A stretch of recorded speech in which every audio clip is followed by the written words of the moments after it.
Hebrews chapter 12, Holman Christian Standard Bible. Therefore, since we also have such a large cloud of witnesses surrounding us, let us lay aside every weight and the sin that so easily ensnares us. Let us run with endurance the race that lies before us, keeping our eyes on Jesus, the source and the perfecter of our faith, who for the joy that lays before him endured a cross and despised the shame, and has sat down at the right hand of God's throne. For consider him who endured such hostility from sinners against himself, so that you won't grow weary and lose heart. And struggling against sin, you have not yet resisted to the point of shedding your blood. And you have forgotten the exhortation that addresses you as sons. My son, do not take the Lord's discipline lightly, or faint when you are reproved by him. For the Lord disciplines the one he loves and punishes every son he receives. Endure suffering as discipline. God is dealing with you as sons. For what son is there that a father does not discipline? But if you are without discipline, which I'll receive, then you are illegitimate children and not sons. Furthermore, we had natural fathers discipline us, and we respected them. Shouldn't we submit even more to the Father of spirits and live? For they disciplined us for a short time based on what seemed good to them. But he does it for our benefit, so that we can share his holiness. No discipline seems enjoyable at the time, but painful. Later on, however, it yields the fruit of peace and righteousness to those who have been trained by it.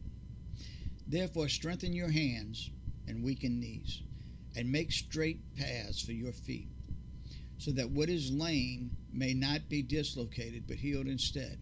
Pursue peace with everyone, and holiness. Without it, no one will see the Lord. Make sure that no one falls short of the grace of God, and that no root of bitterness springs up, causing trouble, and by it defiling many. And make sure there isn't any immoral or irreverent person like Esau, who sold his birthright in exchange for one meal. For you know that later, when he wanted to inherit the blessing, he was rejected, because he didn't find any opportunity for repentance, though he sought it with tears.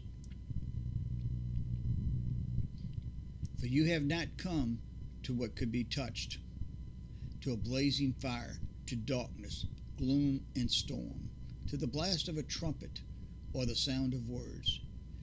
Those who heard it begged that another word will be spoken to them, for they could not bear what was commanded. And if even an animal touches the mountain, it must be stoned. The appearance was so terrifying that Moses said, I am terrified and trembling. Instead, you have come to Mount Zion, to the city of the living God, the heavenly Jerusalem, to myriads of angels in festive gathering, to the assembly of the firstborn, whose names have been written in heaven, to God, who is the judge of all, to the spirits of righteous people made perfect, to Jesus, mediator of a new covenant, and to sprinkled blood, which says better things than the blood of Abel. Make sure that you do not reject the one who speaks. For if they did not escape when they rejected him who warned them on earth, even less will we if we turn away from him who warns us from heaven. His voice shook the earth at that time, but now he has promised, yet once more I will shake not only the earth, but also heaven. This expression, yet once more, indicates the removal of what can be shaken, that is, created things, so that what is not shaken might remain. Therefore, since we are receiving a kingdom that cannot be shaken, let us hold on to grace. By it, we may serve God acceptably with reverence and awe, for our God is a consuming fire.